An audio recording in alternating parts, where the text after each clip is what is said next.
La tragedia accaduta sul ghiacciaio Marmolada, la regina delle Dolomiti, mi ha ferita come un colpo di coltello. Naturalmente al fioccare degli articoli che si sono moltiplicati sui social, i commenti sono stati di ogni tipo, quasi mai educati e quasi mai empatici verso le persone che hanno pagato con la vita. Ma è un'altra la cosa che voglio portare a galla su questo video, e cioè il come non può essere continuare a percepirci altro dalla natura che può risolvere il problema, anzi. C'è sempre in ballo quella citazione di Einstein che io porto sempre, l'ho messa anche sul mio sito perché non è affatto banale, anche se è molto usata, che dice che non è possibile risolvere un problema utilizzando gli stessi strumenti che il problema l'hanno creato. Fermi là, è esattamente di questo che andiamo a parlare su questo video. Il problema è esattamente continuare a percepirci come esseri umani contro la natura.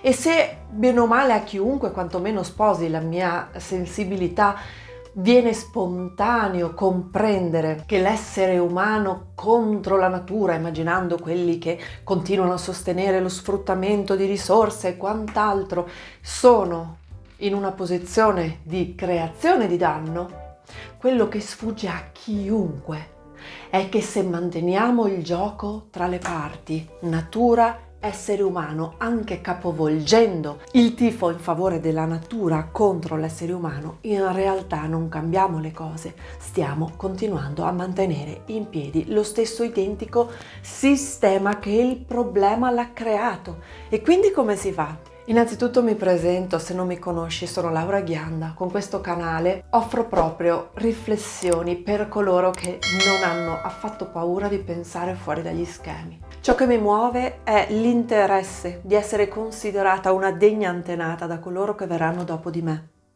e quindi dopo noi tutti. Se tutte le rivoluzioni fino ad oggi sono praticamente fallite perché non mi venite a dire che quello in cui viviamo è un mondo equo per tutte e tutti, la ragione c'è. Si è sempre creduto di dover trovare la persona giusta per cui fare il tifo. Il problema non è questo, il problema è lo stesso pensiero che crede che ci sia una parte da dover prendere e qualcuno da tifare. Questo non cambierà mai. La cosa che ti consiglio è di guardare quanto prima, anche adesso, e poi magari torni su questo video, il video fondamentale che spiega tutta la cornice di pensiero del mio lavoro. Ed è esattamente questo il punto, la comparazione tra un pensiero, quello che utilizziamo, che divide in due e mette in opposizione, e invece una logica circolare, ciclica, differente, che è esattamente quella in cui scommetto che dobbiamo investire per uscire da questa situazione, se mai ce la faremo. Torniamo al nostro natura e cultura, oppure natura e essere umano. Ecco qua, l'ho disposto alla lavagna per cercare di rendere questo fondamentale ragionamento più comprensibile possibile. La divisione natura-essere umano, alias natura e cultura, è qualcosa su cui abbiamo letteralmente fondato la civiltà occidentale. È anche ciò che hanno utilizzato altre culture per occidentalizzarsi, ok? Sono consapevole, non sto portando nulla di nuovo, questa riflessione qui è per fortuna in voga da un bel po' e c'è anche un bel testo su questo tema recente che ti consiglio e che trovi in descrizione come citazione. Questo è un ennesimo frutto del pensiero delle separazioni, quello che ho citato sul video che ti dicevo di guardare in apertura. Quello che noi diamo oggi per scontato essere l'unico modo necessario per approcciarci alla realtà, ma che così non è. Il fatto interessante era il punto di partenza, dove natura era considerato tutto, compreso l'essere umano, che ne era parte. Questo ancora esiste in altre culture al mondo e non sto parlando del mito del buon selvaggio, ma proprio di altri gruppi umani che per cultura non hanno mai iniziato ad usare una logica che separa e quindi hanno ancora la percezione di trovarsi nella natura e di esserne parte e questa percezione, che non è solo un esercizio intellettuale, attenzione a questa cosa, questa percezione è quanto gli sta consentendo di fatto di vivere all'interno di che cosa? Della capacità di rigenerazione che il sistema natura ha di per sé. Sono tutti punti chiavi. Poi lascerò per la parte finale del video la risposta alla domanda da dove cominciare, ok? Ognuna di queste culture che si è percepita natura ha quindi anche con la stessa un rapporto che noi potremmo trovare simile a quello che noi abbiamo con le persone a noi care, quindi madri, padri, zii, cugine, figli, fratelli, sorelle, eccetera. Questo modo di pensare porta negli effetti un altro modo di approcciarci, ma noi no. Noi abbiamo voluto fare questa distinzione, per cui natura da parente prossimo o madre è diventata pian piano matrigna e da matrigna, con l'avvento nella storia del pensiero occidentale del meccanicismo, è diventata materia morta.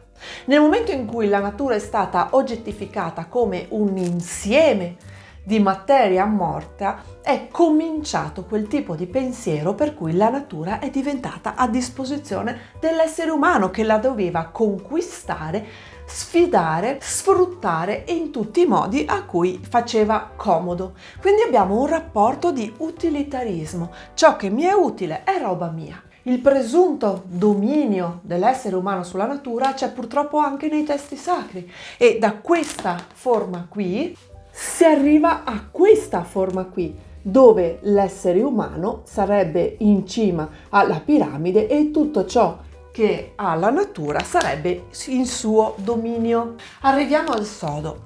Questo è sempre un rapporto quindi di scontro. E se tutto quello che ho detto adesso rende evidente come ci sia una guerra dell'essere umano nei confronti della natura, perché dominare, sfruttare, possedere ha sempre questa visione di vinco, perdi. Quindi l'essere umano in cima, la natura sottomessa, siamo in una gerarchia. Attenzione a questo fondamentale passaggio. Molte persone sensibili, anche in buona fede attiviste, credono che la risposta sia la guerra della natura nei confronti dell'essere umano. Ed è il fenomeno per cui poi abbiamo commenti come questi.